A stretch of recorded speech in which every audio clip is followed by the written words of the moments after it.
সারা দেশে দুর্গাপূজা উৎসব পালনে কোনো ধরনের নিরাপত্তা ঝুঁকি নেই বলে জানিয়েছেন স্বরাষ্ট্র উপদেষ্টা লেফটেন্যান্ট জেনারেল অবসরপ্রাপ্ত মোহাম্মদ জাহাঙ্গীর আলম চৌধুরী। তিনি আজ রাজধানীর রমনা কালী মন্দির পূজা মণ্ডপ পরিদর্শন শেষে সাংবাদিকদের সাথে আলাপকালে একথা জানান। রমনা কালী মন্দির পূজা উদযাপন কমিটির আহ্বায়ক অপর্ণা রায় দাস সহ মন্দির কমিটির নেতৃবৃন্দ এ সময় উপস্থিত ছিলেন।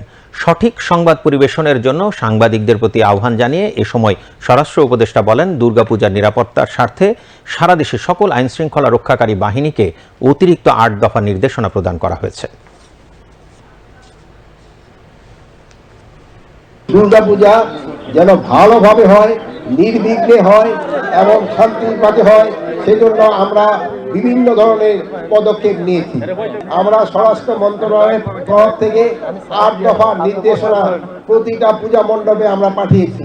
এই পূজা উদযাপনের জন্য আমরা সেনাবাহিনীকেও মোতায়েন করেছি, নৌবাহিনীকেও মোতায়েন করা হয়েছে, বিমান বাহিনীকেও মোতায়েন করা হয়েছে। এবার এই জন্য আপনারা কোথাও কোনো ধরনের বাধা বিপত্তি আপনারা ফেস করবেন না। আশা করব আপনারা নির্বিঘ্নে এই পূজা উদযাপন করতে পারবেন।